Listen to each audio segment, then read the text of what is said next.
ई आकाशवाणी गोरखपुर है। अब रवा सभे सोने निगम से भोजपुरी में समाचार सुनिए।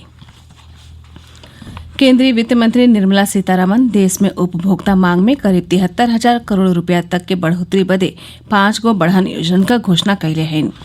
आज नई दिल्ली में संवाददाता लोगिन के संबोधित कर उहाँ के देश में मांग के बढ़ावले का कुछ नया प्रस्तावन का ब्यौरा दिहलेन।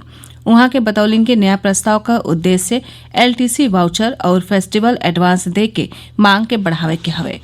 वित्त मंत्री बतौलिन की केंद्र और राज्य सरकार की ओर से पूंजी व्यय बदे और 37,000 करोड़ रुपया दिहल जाइ हैं। सरकारी कर्मचारियन के एलटीसी का 2018-21 ब्लॉक अवधि खातिर 10 दिन के छुट्टी के बदले नकद भुगतान कइल जाई और उनके पात्रता के हिसाब से यात्रा किराया दिहल जाई। मुख्यमंत्री योगी आदित्यनाथ राज्य में अबले कोविड-19 के 1 करोड़ 20 लाख से बेसी टेस्ट भइले पर संतोष जतवले हवे। उहाँ के टेस्टिंग के काम के पूरा क्षमता के साथे संचालित कैले का निर्देशो दिले हैं। मुख्यमंत्री आज लखनऊ में अनलॉक व्यवस्था का समीक्षा करत रहले। उहाँ के कहलें कि कोविड-19 के संक्रमण के चेन के तूरे बदे हर स्तर पर सतर्कता और सावधानी बरतल जाए। बचाव और उपचार के प्रभावी इंतजाम लगातार जारी रखल जाए। वहां के इहो कहलिन कि L3 कोविड चिकित्सालयन में संजय गांधी पीजीआई से और L2 कोविड चिकित्सालयन में किंग जॉर्ज मेडिकल विश्वविद्यालय से वर्चुअल आईसीयू का संचालन कइल जाई। एह व्यवस्था से दोनों चिकित्सा संस्थानन के सीनियर चिकित्सक मरीजन के इलाज से जुड़ल उचित परामर्श ले सकी हैं। मुख्यमंत्री कहलें कि इस सुनिश्चित कइल जाए कि integrated command and control centre पुरहर सक्रियता से काम करे। वहां के आवे वाले त्योहारन के ध्यान में रखत बिजली की व्यवस्था सुचारू बनाए रखले का निर्देश दिले हमें। सरकार कोविड उपचार के दायरा में बढ़न आबादी के ले आवे बदे 1 से बेसी वैक्सीन के उपयोग पर विचार कर रहल हवे। केंद्रीय स्वास्थ्य मंत्री हर्षवर्धन कहलें कि देश के बढ़न जनसंख्या के ध्यान में रखत एगो वैक्सीन निर्माता पुरहर देश के जरूरत के पूरा कैले में सक्षम नहीं हुई। श्री हर्षवर्धन अतवार के संवाद के 5वां कड़ी के तहत अपने सोशल मीडिया अकाउंट पर लोगिन के प्रश्नन का जवाब देते रहे। स्वास्थ्य मंत्री कहलें कि भारत के कोरोना वैक्सीन उपलब्ध हो गए के बाद हर देशवासी के संक्रमण से बचावे खातिर 1 से बेसी वैक्सीन निर्माता लोगिन से संपर्क करे के होई। वहां के समाज के सबसे ढेर संवेदनशील और वंचित समूहन ले पहले वैक्सीन पहुंचावल सुनिश्चित कैले पर जोर दिले।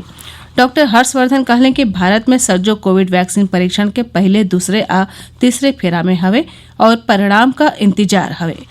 डॉक्टर हर्षवर्धन लोगिन के त्योहारन के दौरान जरूरी एहतियाती उपाय बरतले का आग्रह कैले। डॉक्टर हर्षवर्धन एह अफवाहन का कड़ाई से खंडन कैले हवे कि सरकार आर्थिक कारण से कोविड वैक्सीन उपलब्ध करावे में युवा और नौकरी पेशा वाले लोगिन के प्राथमिकता देई। वहां के कहलें कि प्राथमिक समूहन के निर्धारण 2 प्रमुख आधार पर कैल जाये। ई आधार हमें संक्रमण से ग्रसित होने का ढेर आशंका वाले लोग और कोविड उपचार में लागल पेशेवर लोग। देश में कोविड-19 से स्वस्थ होने का दर 86.36% हो गई है। पिछला 24 घंटा में 71,000 कोविड मरीज ठीक भइले। स्वास्थ्य मंत्रालय बतावले हवे कि अबले कुल 61,49,000 से बेसी लोग ठीक हो चुकल हवे।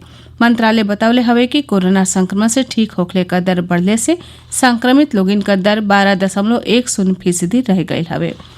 पिछला 24 घंटा में संक्रमण के 66,732 नया मामला का पुष्टि भइले के बाद संक्रमित लोगिन का संख्या 71 लाख से बेसी हो गई है।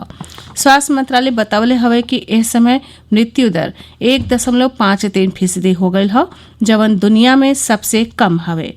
824 मरीजन के एह वायरस से मौत के बाद मरे वालन का कुल संख्या 1,09,150 हो गई है। भारतीय आयुर्विज्ञान अनुसंधान परिषद के हिसाब से पिछला 24 घंटा में 9,94,000 नमूनन का जांच कैल गई। अबले कुल 8,78,00,000 जांच कैल जा चुकल है।